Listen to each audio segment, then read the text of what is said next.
اب اگر تم اللہ کے لیے عبادت بھی کرنے جا رہے ہو اور تم نے دل میں ٹھان لیا کہ عبادت ہم اللہ ہی کی کریں گے کسی اور کی نہیں، تو اب ان لوگوں سے کہا جا رہا ہے اشہد ان محمد الرسول اللہ، کہو میں گواہی دیتا ہوں اس بات کی کہ محمد صلی اللہ علیہ وسلم اللہ کے رسول ہیں۔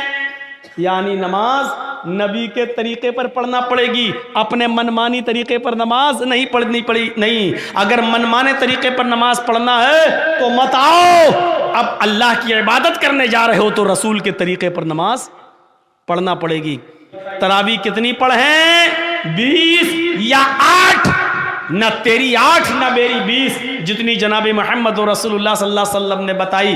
میرے بھائیوں، یہ نماز پڑھنے جا تو رہے ہو لیکن یہ عقیدہ دل میں رکھو کہ ہم رسول اللہ کے طریقے پر نماز پڑھیں گے۔ نماز سے پہلے وضو سے پہلے پاکی، آپ خود پاک ہوں پہلے، اور پھر چھوٹی ناپاکی کیا ہے؟ وضو بنا کر چھوٹی ناپاکی کو دور کر دو، اس کے بعد جائیے آپ نماز پڑھنے کے لیے۔ اور یہ عبادت کیسے کریں گے؟ جب آپ وضو بنا کر گھر سے مسجد کی طرف نکلیں گے تو اللہ تعالی ہر ایک قدم پر تمہیں ایک نیکی دے گا، ہر قدم پر ایک نیکی اور ایک گناہ معاف بھی ہوگا۔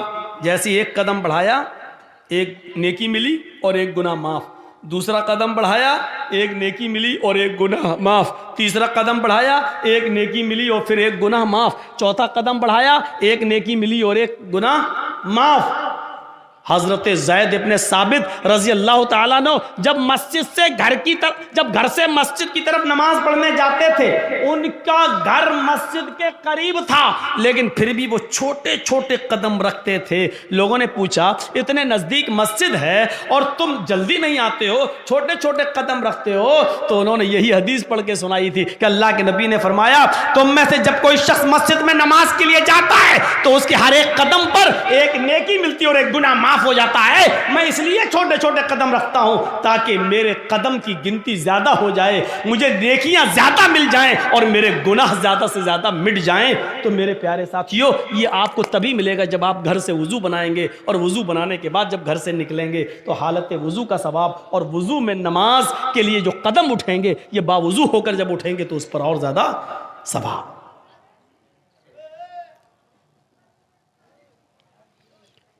تو اللہ کو پہلے سب سے بڑا مانو۔ جنہوں نے اللہ کو سب سے بڑا مان کر اپنا کاروبار اپنا بزنس بند کر دیا وہ مسجد کی طرف جائیں۔ مسجد کی طرف جانے والوں اگر اللہ کے لیے عبادت کرنے جا رہے ہو تو ٹھیک، ورنہ مت جاؤ۔ اور اللہ کے لیے عبادت کرنے جانے والوں اگر یہ عبادت جناب محمد رسول اللہ کے طریقے پر کرنا ہے تو ٹھیک۔ اب یہ 3 چیزیں بتانے کے بعد اب کہا جا رہا ہے سنو، یہ 3 چیزیں، اللہ کو سب سے بڑا مان لیا اور عبادت اللہ کے لیے کرنے جا رہے ہیں، اور یہ عبادت نبی کے طریقے پر کرنے کا ارادہ ہے، نبی کے طریقے پر، نبی نے جیسے بتایا ہے۔ شاباش بیٹا، لے لو ہم بیٹھ گئے، لو۔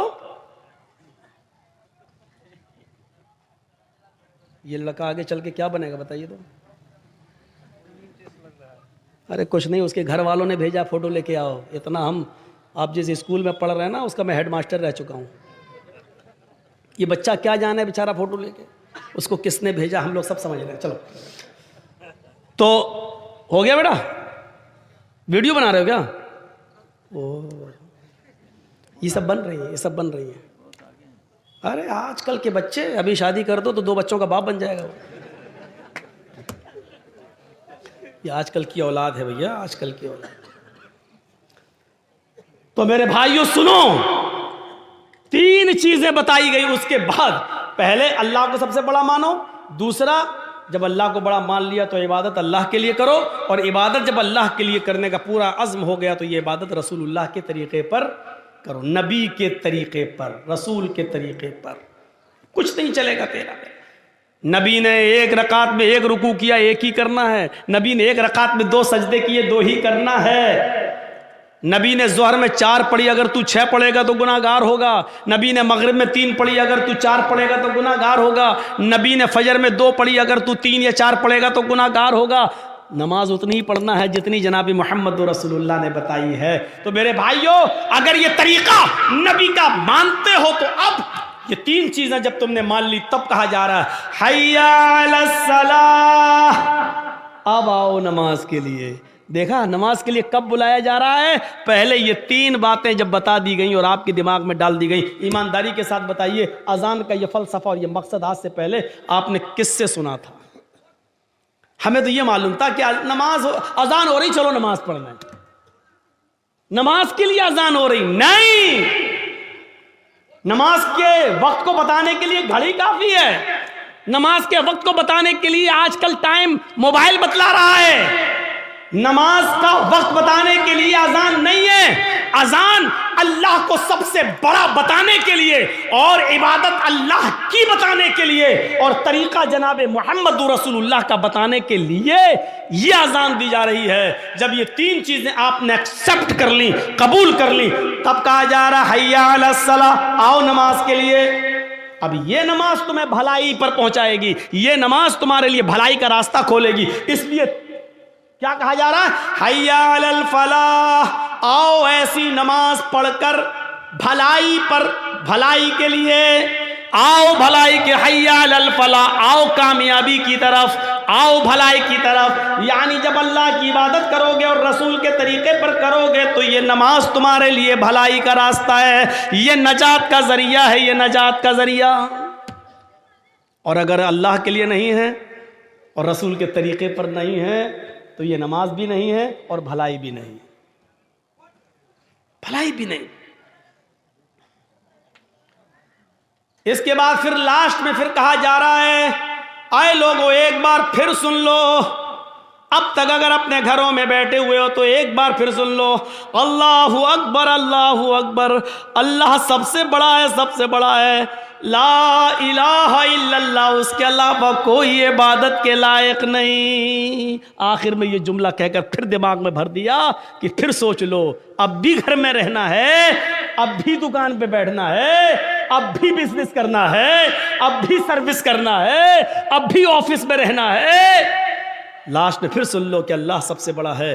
اگر آفس کا مالک نکال دے گا نکال دے، کیونکہ روزی وہ نہیں دیتا، روزی دینے والا اللہ ہے. اچھا ٹھیک ہے، آفس میں بیٹھے ہو، اس سے روزی روٹی چل رہی ہے، پرائیویٹ جاب ہے، اچانک آگ لگ گئی، آپ کے دونوں ہاتھ جل گئے، اب کیا کرو گے بتائیے؟ اب کیا کرو گے؟ اچانک بلڈنگ ٹوٹ گئی، گر گئی، دیوار گر گئی، یہاں پھسل گئے، ہمارے دونوں پیر ٹوٹ گئے، اب کیا کرو گے؟ آپ تو آفس کو سب سے بڑا سمجھے تھے نا، اسی لیے تو نماز پڑھنے نہیں آئے تھے. اب کیا کرو گے؟ صحتک قبل مرضک، اپنی تندرستی کو، اپنی جوانی کو، اپنی بیماری سے پہلے غنیمت جان لے اور اللہ کی عبادت کر لے.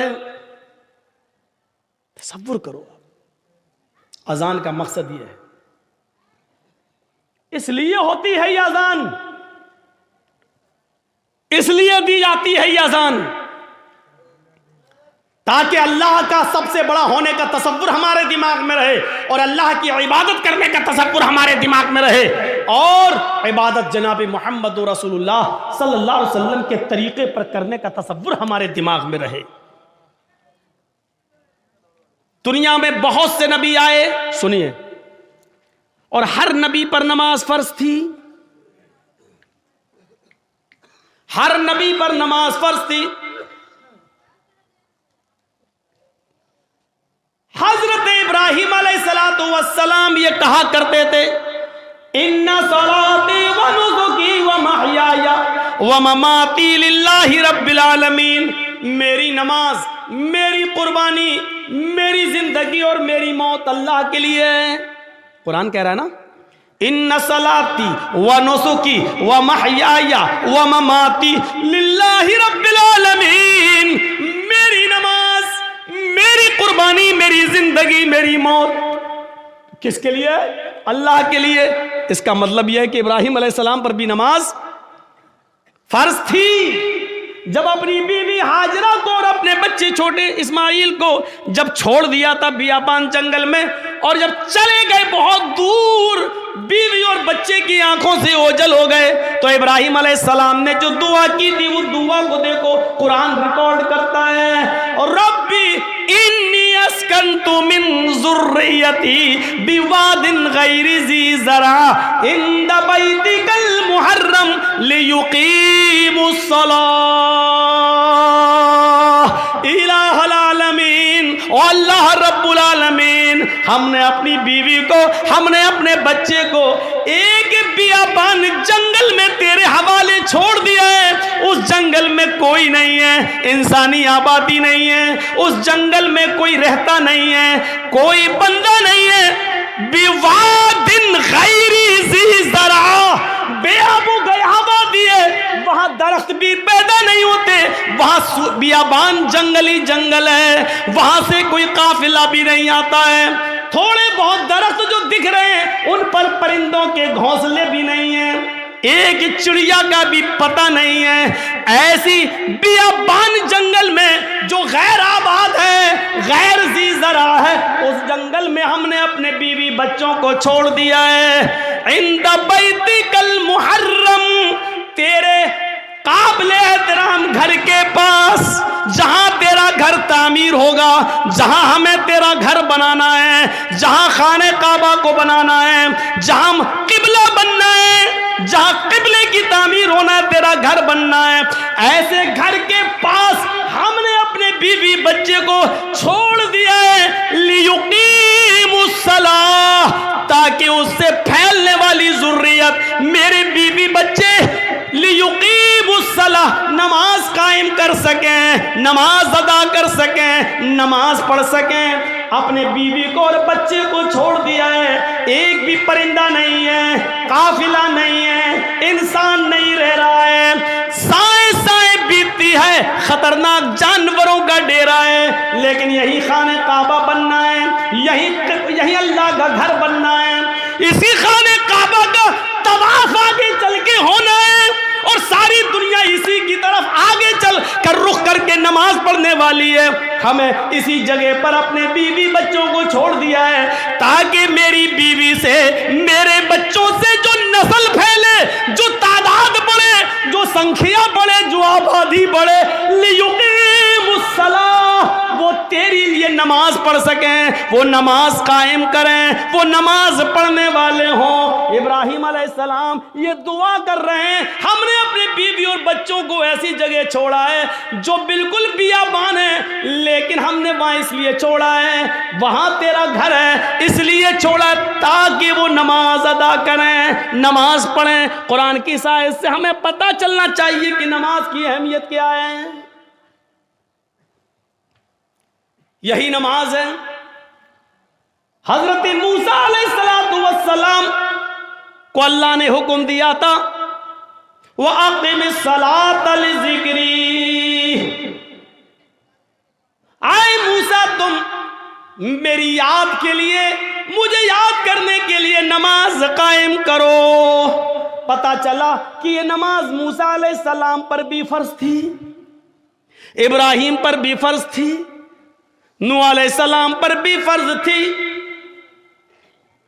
یہ نماز لقمان علیہ السلام پر بھی فرض تھی، اور لقمان علیہ السلام تو اپنے بیٹے سے کہہ رہے ہیں، قرآن کہتا ہے یا بنی اقم الصلاۃ، اے میرے بیٹے نماز قائم کر۔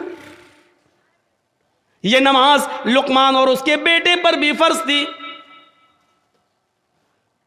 رہا نبی اکرم کا مسئلہ، تو اللہ کے نبی کا مسئلہ تو میں نے ابھی بیان کر دیا۔ اما عائشہ کہتی ہیں اذان کی آواز سن کر مجھے ہٹا دیتے، مجھ سے دور ہو جاتے، ایسا لگتا جیسے مجھے جانتے ہی نہیں ہیں، ایسا لگتا جیسے مجھے پہچانتے ہی نہیں ہیں، کبھی ہمیں دیکھا ہی نہیں ہے، ایسا محسوس ہوتا ہے جیسے یہ ہمیں پہچان ہی نہیں رہے ہیں۔ یہ نماز کا حال جس کو آج ہم نے بہت ہلکے میں لے لیا ہے، مرضی آئی پڑھو۔ اگر نماز کے بارے میں صحیح جانکاری مل جائے تو اس سے آپ اندازہ لگا سکتے ہیں کہ بے نمازی کی معاشرے میں کیا حیثیت ہے۔ بے نمازی کے گھر کھانا کھانا جائز نہیں ہے، بے نمازی کی شادی میں شرکت کرنا جائز نہیں ہے۔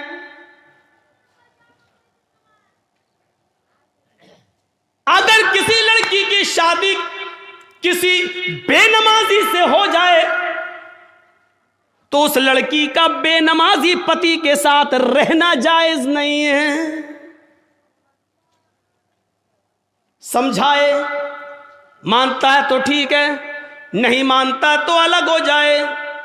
سوال یہ ہے کہ وہ طلاق نہ دے تو طلاق دینے کی ضرورت ہی نہیں ہے، کیونکہ بے نمازی مسلمان ہی نہیں ہے، اور جب مسلمان نہیں ہے تو کسی کافر کے نکاح میں رہنے کی ضرورت بھی نہیں ہے۔ یہ نکاح آٹومیٹکلی فسق، اپنے آپ ختم۔ بے نمازی کے ہاتھ کا کھانا جائز نہیں ہے، بے نمازی کے ہاتھ کا پانی جائز نہیں ہے۔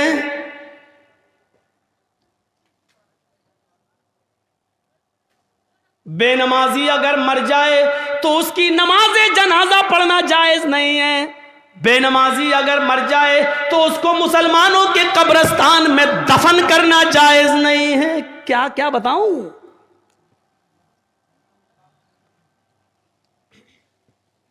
لیکن سب چل رہا ہے۔ کتنا بڑا دل گردہ ہے آج، جس کی حیثیت یہ ہو اور شادی کے موقع پر ہم یہ نہ دیکھیں۔ پوچھتے ہیں لڑکی پڑھی لکھی ہے؟ ہاں کتنی؟ قرآن پڑھی ہے۔ کتنا بڑا کارنامہ ہے، قرآن پڑھی ہے۔ اور قرآن کھلتا کب ہے؟ رمضان میں، پھر پورے رمضان تک بند رہتا ہے۔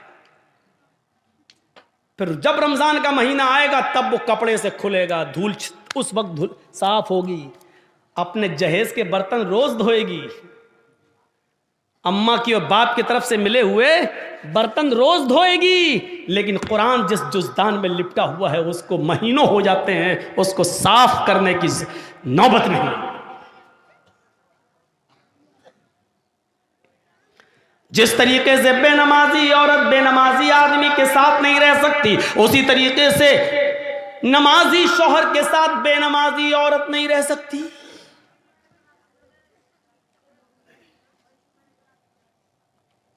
دیکھ رہے ہیں آپ، ان نبیوں پر بھی نماز فرض تھی۔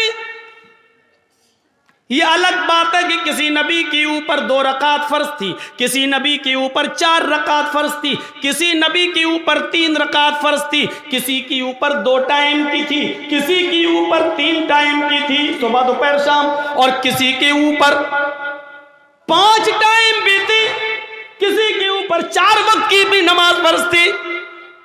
لیکن اللہ کے نبی جناب محمد رسول اللہ صلی اللہ علیہ وسلم جب نبی بنا کر بھیجے گئے تو آپ نے یہ نماز 5 وقت کی فرض کی، کیونکہ اللہ تعالیٰ نے 50 سے 5 وقت کی کر دی، اور جب 5 وقت کی فرض کر دی گئی تو نماز کا اصول یہ بنایا کہ فجر میں 2 رکعت رکھ دی، ظہر میں 4 رکعت رکھ دی، عصر میں 4 رکعت رکھ دی، مغرب میں 3 رکھ دی، اور عشاء میں 4 رکھ دی، کیونکہ کسی نبی کے اوپر 2 تھی، کسی کے اوپر 3 تھی، اور کسی کے اوپر 4 تھی، 2 سے کم نہیں تھی اور 4 سے زیادہ کسی کے اوپر فرض نہیں تھی۔ اس لیے اللہ کے نبی نے 2 بھی رکھی، 3 بھی رکھی اور 4 بھی رکھی، تاکہ لوگوں کو اس بات کا علم ہو جائے کہ میں کسی نبی کے خلاف نہیں ہوں۔ میں نے فجر میں 2 رکعت نماز فرض کی ہے تاکہ ان نبیوں کی بھی اقتدا ہو جائے جو 2 رکعت جو پڑھا کرتے تھے، 3 رکعت بھی میں نے مغرب میں رکھ دیے، کیونکہ کچھ نبیوں پر 3 وقت 3 رکعت فرض تھی، تو میں نے ان کو کی 3 رکعت بھی رکھ دی تاکہ اس نبی کی سنت بھی زندہ ہو جائے۔ اور جن نبیوں پر 4 رکعت فرض تھی ہم نے ظہر، عصر اور عشاء میں 4 رکعت فرض کر دی تاکہ اس نبی کی سنت پر بھی عمل ہو جائے۔ میں نبیوں کا مخالف نہیں ہوں، میں رسولوں کا مخالف نہیں ہوں، ہاں میں آخری نبی ہوں، اب طریقہ میرا چلے گا، اب راستہ میرا چلے گا۔ دنیا میں 3 قسم کی مخلوق ہے، ایک مخلوق جو ہمیشہ کھڑی رہتی ہے جیسے پیڑ، درخت، پہاڑ، یہ کھڑے ہیں. کچھ مخلوق جھکی ہوئی ہوتی ہے جیسے بھینس، بکری، گائے، بھیڑ. آپ دیکھیے ہم لوگ جب ایسے رکوع میں چلے جائیں تو بالکل وہی شکل ہو جاتی ہے. اور کچھ مخلوق زمین سے چپکی ہوئی ہوتی ہے جیسے چھپکلی، چوہا.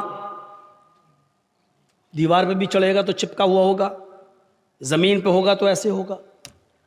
یہ 3 ہی قسم کی مخلوق ہے، چوتھی کوئی قسم نہیں ہے. اور اللہ کہتا ہے یسبح للہ ما فی السماوات و ما فی الارض، زمین و آسمان کی ساری مخلوق اللہ کی تسبیح بیان کر رہی ہے، اللہ کی حمد و ثنا بیان کر رہی ہے. اللہ کے نبی صلی اللہ علیہ وسلم نے نماز میں یہ تینوں کنڈیشن لاگو کر دی ہے. اللہ اکبر.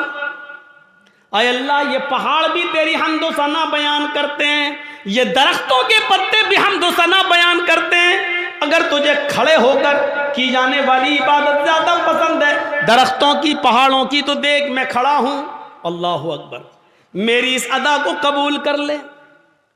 اگر تجھے 4 پیر والے جانوروں کی عبادت زیادہ پسند ہے تو دیکھ میں جھک گیا ہوں. اللہ اکبر. میں نے رکوع کر لیا ہے، دیکھ میں نے بھی ان کی طرح شکل بنا لی ہے.